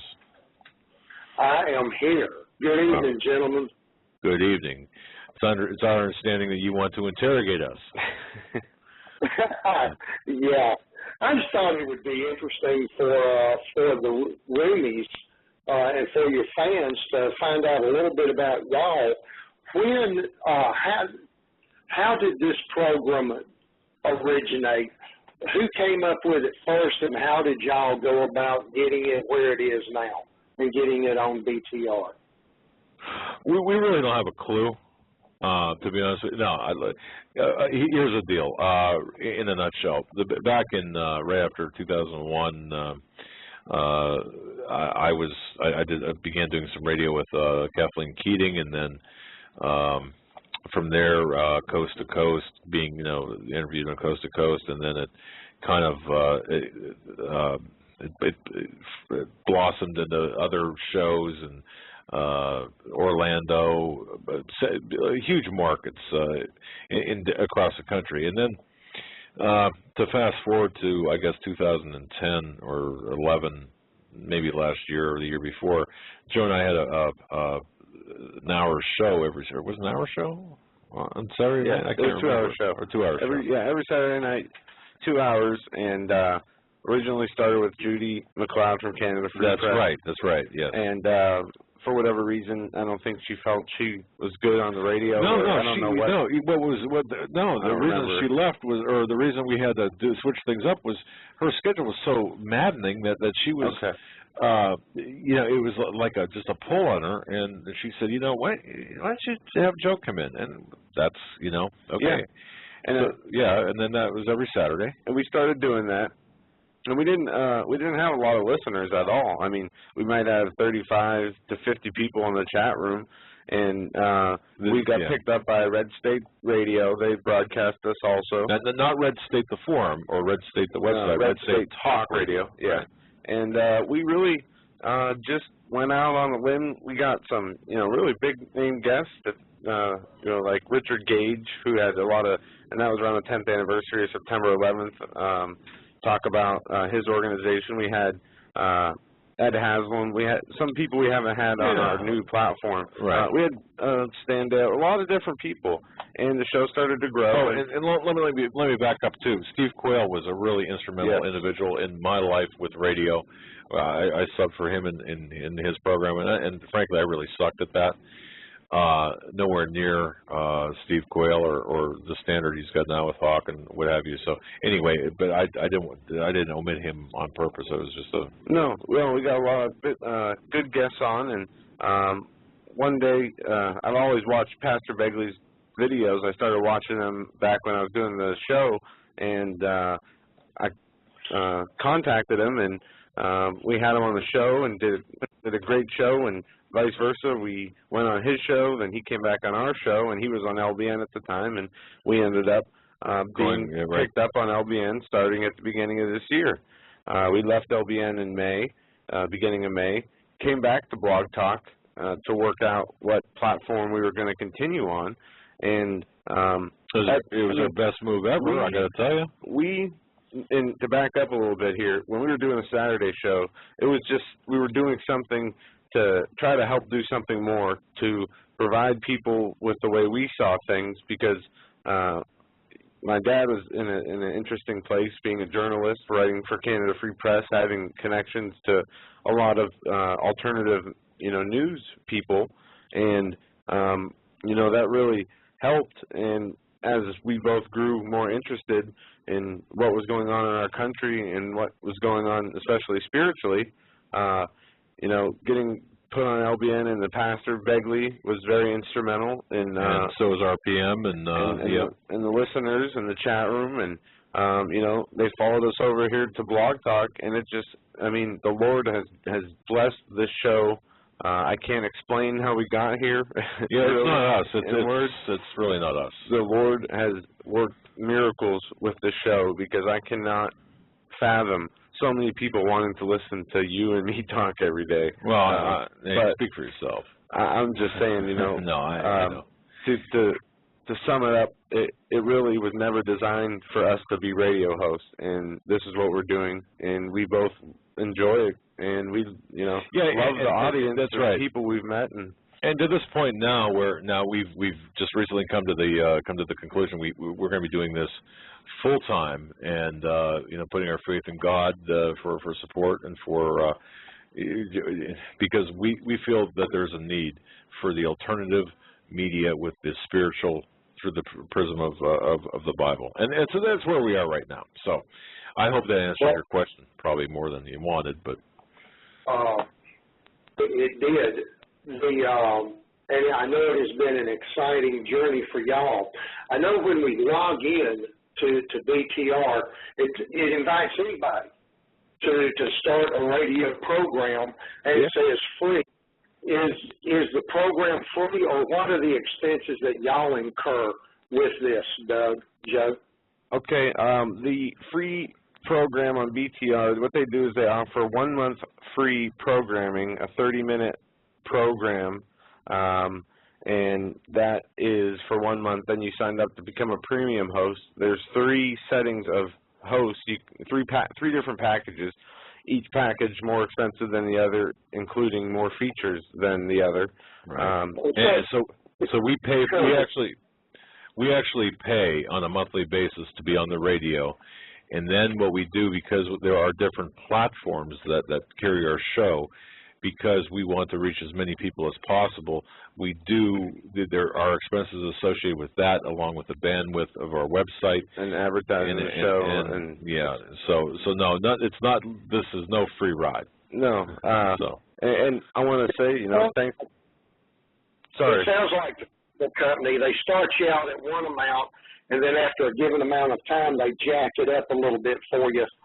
So, no, wait a second, Dr. Jeb. No, it's a matter of, as you grow in listenership, you have to. You've got to. You cannot rely on anything free or any small package because it just can't handle it. Yeah. We could never handle the volume we have right now. So plus we had to expand to different platforms. And one more thing, because of the attacks we're receiving, we had to set up redundant systems. So if this goes down, we can still broadcast elsewhere via the other means. So that costs money too. So there's a lot of expenses associated with this. Yes. Right. And if I'm not mistaken, Rick Lyles has also had to make some provisions because of threats that he has received. He has alternative plans in case he has to go elsewhere to do his show. Y'all have backup plans as well, correct? Yes. And they're not just backup plans, they're concurrent plans. In other words, they're always active. We have, let's say somebody pulled the plug on us right now on this platform. You might not notice a difference.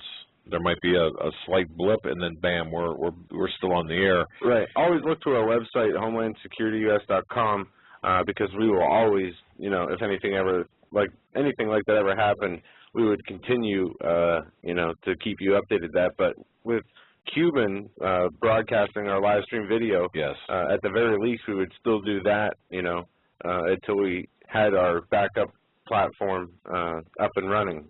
So, well, I mean, it's always up and running. It's a matter of some gymnastics to get to it. That's all. Yeah, and helping people find it.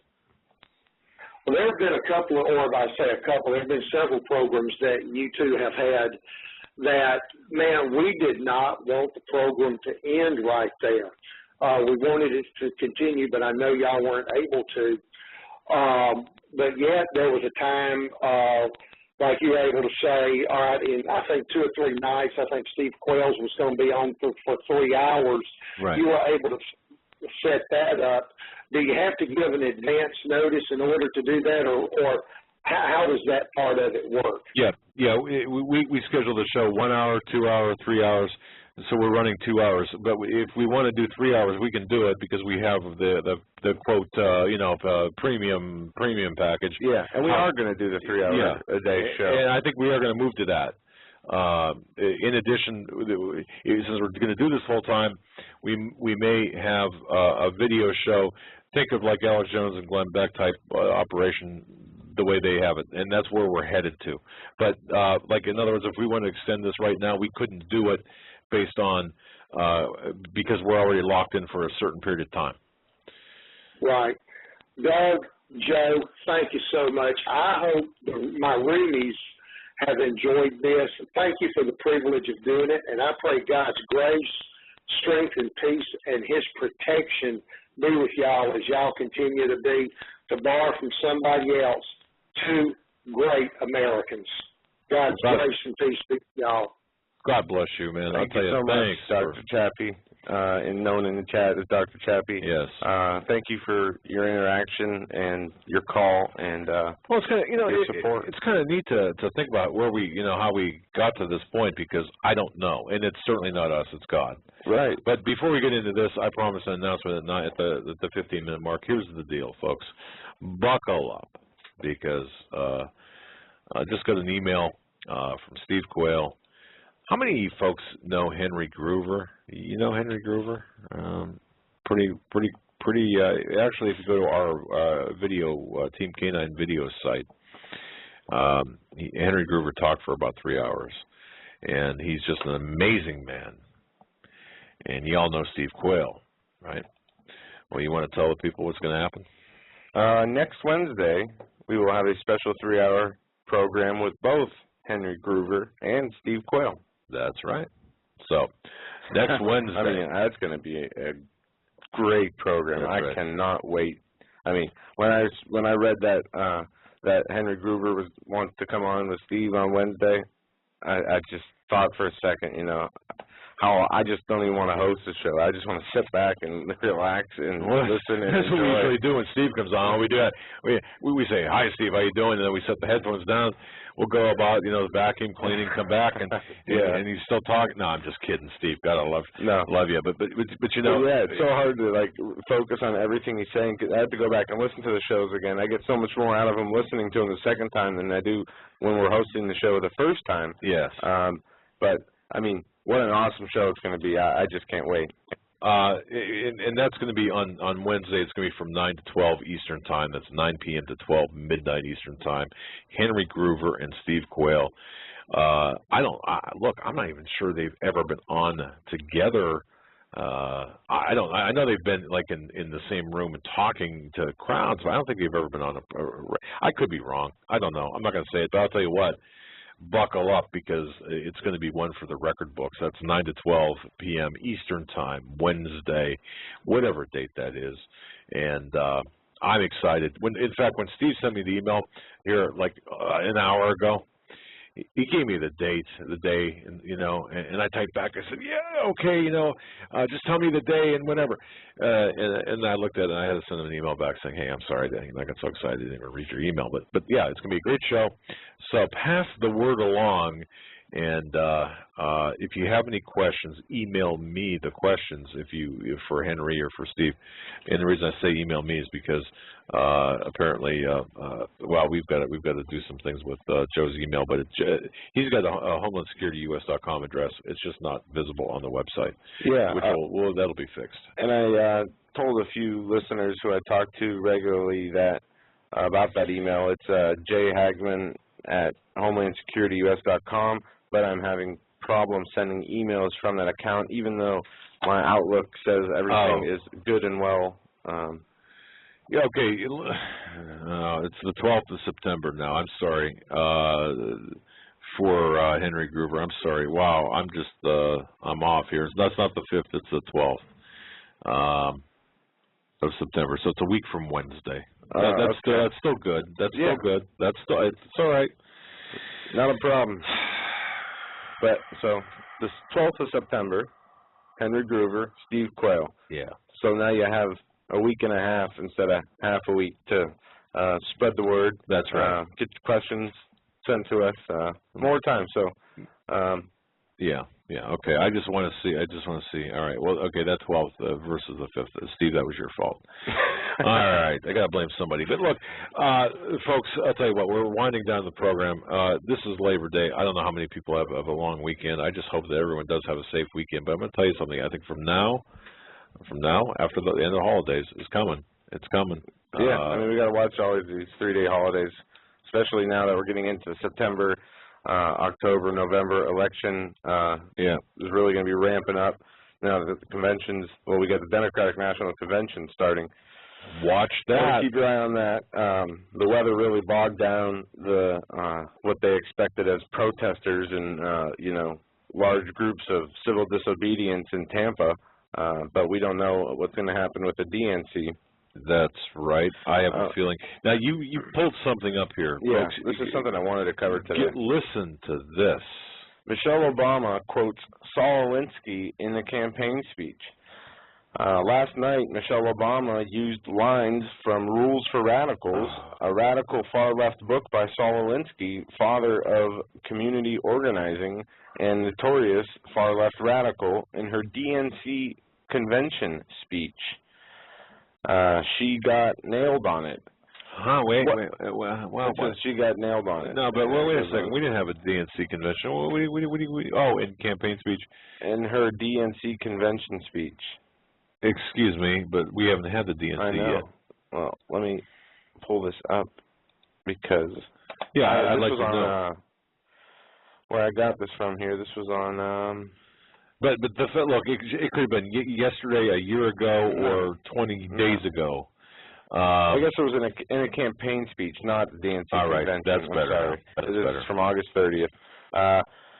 What to make of Michelle Obama's use of the terms the world as it is and the world as it should be, from whence they originate. Yes. Try Chapter 2 of Saul Alinsky's book, Rules for Radicals. Barack stood up that day talking about a visit to Chicago neighborhoods and spoke words that have stayed with me ever since. Oh, my goodness. He talked about the world as it is and the world as it should be. What, does he think he's God? I mean, seriously, that sounds like he believes he's some sort of God. And all of us driven by a simple belief that the world as it is just won't do, that we have an obligation to fight for the world as it should be. No, exactly. But what their meaning of what the world should be is completely different than the meaning of what God's right. But see, here's for the world should be. Folks, but look at this. Quoting Saul Alinsky, you got the First Lady who's quoting from a book that's dedicated to Lucifer. Right. What's wrong with this picture? Why aren't they talking about this in the media? Why isn't Hannity on this? Why aren't these people saying, look, the First Lady is quoting a book dedicated to Lucifer? Right. But, don't say Jesus. There's no spirituality or religion. Jesus is a myth. Let's go watch some ancient alien astronaut theorists talk about old technology being discovered. If you really get into the ancient books of the Bible where they talk about the fallen angels coming down, giving men the knowledge of workings of metals and technology that was not supposed to be given to them, et cetera, et cetera. But it's so interesting how these people, these Luciferians, these Satanists, deny the existence of Jesus, say Christianity and all religion is a farce used to control people. They put out the movies like Zeitgeist. I mean, I know that wasn't put out by the government, but the intentions behind that, I mean, they put together these humongous atheist organizations with their Media Matters, George Soros funding, globalist funding, promoting the no God theory. They're doing it in all the cable networks. They're taking, Jesus out of prayer at police stations, at school, football games, you name it. They're taking Jesus out of everything. The war on Jesus is fully waged. Yeah, you think that this is... I mean, using his name is considered radical. You're considered an extreme religious person if you use his name, I'm pretty sure now. This is how far it's come. And at the same time, these people are evil, worshiping the opposite of what Jesus is, the devil. And, I mean, it's very hypocritical. And these people who believe in aliens before Jesus, or the atheists who say that, God never existed and it's not real, why don't you look at the people who are funding you and see what they believe. They believe in good and evil because they're the ones that are following out and carrying out the evil plans. That's right. By the way, I just want to let you know, thanks Eric Hayes for this. Mexico seizes 268,000 rounds of ammo in U.S. truck. This is back from April of 2012, but still, 4 or 5 months ago, but still. He mentioned that, he's been doing something good here, and I'm going to start doing this. He's trying to watch for where bullets are being shipped from the United States. And I think this could have something to do with Fast and Furious. Maybe it does, maybe it doesn't. But we're looking to see where those rounds of DHS ammo go also. Well, now these rounds, these calibers can be fired in both AR-15s and AK-47s. But think about this, back in April of 2012, 268,000 rounds of ammo, 68,000 rounds of ammo. Folks, okay, where'd they come from? Well, could this be part, like you said, part of Fast and Furious, or could this very well be part of the ammo purchases? Could, it's just bizarre out there. Well, it's Eric, thank you for that. But I mean, it's bizarre. One more thing too before the end of the program, I want to let you guys know, folks. I really would like everyone to like Keith Hansen on the Facebook page, on his Facebook page, so we can get because we really, and also Team K9 and the Homeland and our Facebook pages as well. Team K9, YouTube, Facebook, Twitter. Because here's what we're going to try to do, and if I don't know if this is going to work, but we're going to try to send out not harvest your email addresses, but if you want emails from us about different topics, like if we do a little bit of an alert of some kind, let us know. because we're trying to develop that. What we're trying to do is we're trying to get information to you in real time. And I have an email list of people, of listeners. I haven't used that lately because I'm still figuring out the logistics of doing the group emails. I don't give out other people's email addresses. Well, we can, we've got constant contact platforms that we could use. We got a different number, but see, we don't want to spam you. So if you don't want to do that, we don't have to. But the other thing is, real quick, I want to let you know, we're going to have a massive, and I mean a massive update, informational update on our website, HomelandSecurityUS.com this weekend. Please. We're gonna take the time to do that. And also, somebody commented about maybe a 1-hour show Monday. I'll tell you what, we will do a show Monday if something major happens. But I'm not sure. I'll tell you what. Check our website, HomelandSecurityUS.com. We're gonna talk about it because it's a possibility. It's not because of picnics. It's because of finishing, trying to put to bed some of the remaining cases that we've got. So yeah, it's a possibility. So keep your eye out for that. All right. I want to thank each and every one of you for listening tonight. I hope you have a great, safe holiday weekend. Stay out of FEMA camps. Stay out of checkpoints. FEMA camps. No, just seriously. Enjoy the time with your families. Be grateful for what you have. Be grateful for your family members. Know that time is short. We're never promised a tomorrow. We need to be grateful and enjoy the moment that we're living in, especially when we're gathered with family. That's right. Cherish that time. Spread the word and the love of Jesus Christ. And we'll see you next week. Yeah, and I just want to say thank Judy and Brian and Kiko. Kiko especially. He's a workhorse over there. And Keith Hansen, thank you. And others, everyone else. All